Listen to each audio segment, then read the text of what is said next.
Hi guys, welcome back to my YouTube channel that is Swapna's Tutorial. So ನೀವೇನ ನನ್ನ ಚಾನಲ್ಗೆ subscribe ಆಗಿಲ್ಲ ಅಂದರೆ ಪ್ಲೀಸ್ ಸಬ್ಸ್ಕ್ರೈಬ್ ಆಗಿ ವಿಡಿಯೋಸ್ನ ಲೈಕ್ ಮಾಡಿ ಶೇರ್ ಮಾಡಿ ಹಾಗೆ ಕಮೆಂಟ್ ಮಾಡಿ.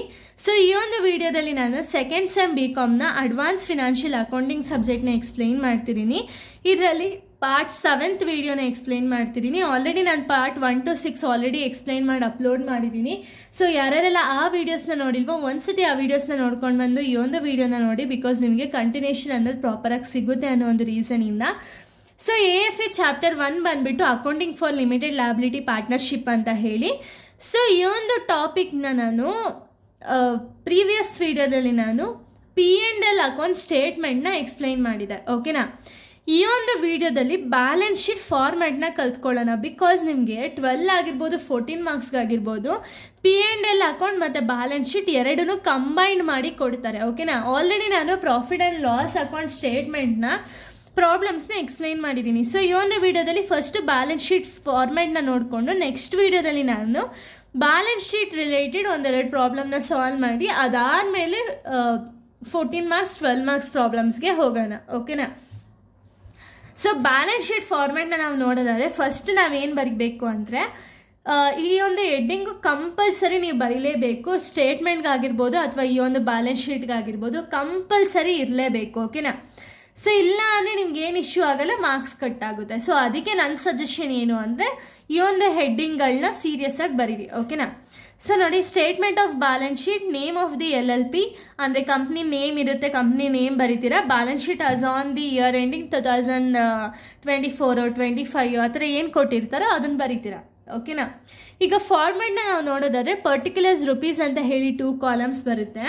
ಸೊ ಫಸ್ಟ್ ನಾವು ಲಯಬಿಲಿಟೀಸ್ನ ಬರೀಬೇಕಾಗುತ್ತೆ, ಅದಾದಮೇಲೆ ಅಸೆಟ್ಸ್ನ ಬರೀಬೇಕಾಗುತ್ತೆ. ಓಕೆನಾ? So first capital and liabilities. Capital and liabilities under ಯಾವುದೆಲ್ಲ ಬರುತ್ತೆ ಅಂದರೆ ಕ್ಯಾಪಿಟಲ್ ಅಲ್ಲಿ ಫಸ್ಟ್ ಪಾರ್ಟ್ನರ್ಸ್ ಕ್ಯಾಪಿಟಲ್ ಅಕೌಂಟ್ ಮತ್ತು ರಿಸರ್ವ್ಸ್ ಅಂಡ್ ಸರ್ಪ್ಲಸ್. ಓಕೆನಾ? ಇವೆರಡು ಬರುತ್ತೆ. ಇದಾದ್ಮೇಲೆ ನಾನ್ ಕರೆಂಟ್ ಲಯಬಿಲಿಟೀಸ್ ಅಂತ ಇರುತ್ತೆ. ನಾನ್ ಕರೆಂಟ್ ಲಯಬಿಲಿಟೀಸ್ ಅಲ್ಲಿ ಸೆಕ್ಯೂರ್ಡ್ ಲೋನ್, ಅನ್ಸೆಕ್ಯೂರ್ಡ್ ಲೋನ್ ಅಂತ ಹೇಳಿ ಬರುತ್ತೆ. ನೆಕ್ಸ್ಟ್ ಕರೆಂಟ್ ಲಯಬಿಲಿಟೀಸ್ ಅಲ್ಲಿ trade payable, other current liabilities, provisions. ಓಕೆನಾ? ಇಷ್ಟೇ ಐಟಮ್ಸ್ ಬರೋದು. ಸೊ ಅಂದರೆ ಏನು, ಲಯಬಿಲಿಟೀಸ್ ಅಂದರೆ ಏನು, ಡೆಪ್ಟು ಅಂದರೆ ಸಾಲ ಅಂತ ಹೇಳಿ ಅರ್ಥ. ಓಕೆನಾ? ಸಾಲದಲ್ಲಿ ಒಂದು ಮೋರ್ ದ್ಯಾನ್ 1 ಇಯರ್, ಇನ್ನೊಂದು less than 1 year. More than 1 year ಇದ್ದರೆ ಕರೆಂಟ್ ನಾನ್ ಕರೆಂಟ್ ಲಯಬಿಲಿಟೀಸ್ ಅಂತ ಹೇಳಿ ಕರಿತೀವಿ. ಲೆಸ್ ದ್ಯಾನ್ 1 ಇಯರ್ ಇದ್ದರೆ ಕರೆಂಟ್ ಲಯಬಿಲಿಟೀಸ್ ಅಂತ ಹೇಳ್ತೀವಿ. ಸೊ ಕರೆಂಟ್ ಲಯಬಿಲಿಟೀಸಲ್ಲಿ ಇಷ್ಟು ಐಟಮ್ಸ್ ಬರುತ್ತೆ.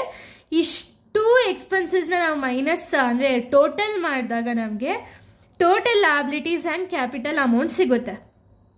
ಓಕೆನಾ? ಇದು ಫಸ್ಟ್ ಸ್ಟೆಪ್ಪು.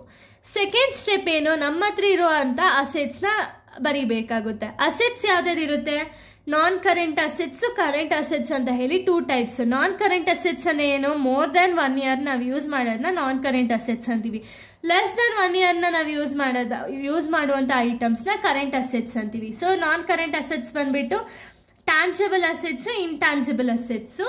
ಇನ್ನು ಕರೆಂಟ್ ಅಸೆಟ್ಸ್ ಯಾವುದ್ಯಾವುದು ಅಂದರೆ, ಸೊ ನೋಡಿ, ಕರೆಂಟ್ ಅಸೆಟ್ಸ್ ಬಂದ್ಬಿಟ್ಟು ಸ್ಟಾಕು, ಕ್ಯಾಶು, ಡೆಟಾಸು. ಓಕೆನಾ? ನಾನ್ ಕರೆಂಟ್ ಅಸೆಟ್ಸು ಕರೆಂಟ್ ಅಸೆಟ್ಸು ಎರಡೂ ಬರೆದ್ಮೇಲೆ ಎರಡು ಅಮೌಂಟು ಟೋಟಲ್ ಅಸೆಟ್ಸ್ನ ಬರೀತೀರಾ. ಸೊ ಟೋಟಲ್ ಅಸೆಟ್ಸು ಯಾವಾಗಲೂ ಟೋಟಲ್ ಲಯಬಿಲಿಟಿ ಮತ್ತು ಟೋಟಲ್ ಅಸೆಟ್ಸ್ ಯಾವಾಗಲೂ ಈಕ್ವಲ್ ಆಗಿರಬೇಕು. ಓಕೆನಾ? ಎರಡು ಆನ್ಸರು ನಿಮ್ಗೆ ಈಕ್ವಲ್ ಆಗಿ ಬಂತು ಅಂದರೆ ಮಾತ್ರ ನಿಮ್ಮ ಪ್ರಾಬ್ಲಮ್ಮು ಕರೆಕ್ಟಾಗಿ ಬರ್ದಿದ್ದೀರಾ ಅಂತ, ಇಲ್ಲ ಅಂದರೆ ಕರೆಕ್ಟಾಗಿ ಬರ್ದಿಲ್ಲ ಅಂತ. ಇವಾಗ ನೀವು ಪ್ರಾಫಿಟ್ ಆ್ಯಂಡ್ ಲಾಸ್ ಅಕೌಂಟ್ನ ಪ್ರಿಪೇರ್ ಮಾಡ್ತೀರಾ. ಓಕೆನಾ? ಪ್ರಿಪೇರ್ ಮಾಡಿ ಆ ಒಂದು ಡೇಟಾದಲ್ಲಿ ಏನಿದೆ ಅದನ್ನು ಬ್ಯಾಲೆನ್ಸ್ ಶೀಟಿಗೆ ಬರೀತೀರಾ. ಈ balance sheet total liability total assets equal ಆಗಿ ಬಂದರೆ ಮಾತ್ರ ನಿಮ್ಮ ಕಂಪ್ಲೀಟ್ ಪ್ರಾಬ್ಲಮ್ ಕರೆಕ್ಟ್ ಅಂತ. ಇಲ್ಲ ನಮಗೆ ಈ ಒಂದು ಟೋಟಲ್ ಲಯಬಿಲಿಟೀಸ್ ಜಾಸ್ತಿ ಬಂತು, ಅಸೆಟ್ಸ್ ಕಡಿಮೆ ಬಂತು, ಅಥವಾ ಅಸೆಟ್ ಜಾಸ್ತಿ ಬಂತು ಲಯಬಿಲಿಟೀಸ್ ಕಡಿಮೆ ಬಂತು ಅಂದರೆ ಅವಾಗ ಏನೋ ತಪ್ಪು ಮಾಡಿದ್ದೀರಾ ಅಂತ. ಅವಾಗ ನೀವೇನು ಮಾಡಿ ಅಂದರೆ ಪ್ರಾಫಿಟ್ ಆ್ಯಂಡ್ ಲಾಸ್ ಅಕೌಂಟಲ್ಲಿ ಏನಾದ್ರು ಚೇಂಜಸ್ ಇದೆಯಾ ಅಂತ ಹೇಳಿ ನೋಡಿಕೊಂಡು ಕರೆಕ್ಷನ್ ಮಾಡ್ಕೊಳ್ಳಿ. ಓಕೆನಾ? ಈ ಒಂದು ಪ್ರಾಬ್ಲಮ್ ನಿಮಗೆ ಗೊತ್ತಾಗುತ್ತೆ ನಾನು ಎಕ್ಸಾಮಲ್ಲಿ ಕರೆಕ್ಟಾಗಿ ಬರ್ದಿದ್ದೀನಾ ಇಲ್ವಾ ಅಂತ ಹೇಳಿ. ಓಕೆನಾ? ಸೊ ಇಲ್ಲಿಗೆ ಒಂದು ಫಾರ್ಮೆಟ್ ಅನ್ನೋದು ಕಂಪ್ಲೀಟ್ ಆಗುತ್ತೆ. ನೆಕ್ಸ್ಟ್ ವಿಡಿಯೋದಲ್ಲಿ ನಾನು ಬ್ಯಾಲೆನ್ಸ್ ಶೀಟ್ ಬೇಸಿಸ್ ಮೇಲೆ ಪ್ರಾಬ್ಲಮ್ಸ್ನ ಎಕ್ಸ್ಪ್ಲೈನ್ ಮಾಡ್ತಾ ಹೋಗ್ತೀನಿ. So thank you guys, thanks for watching.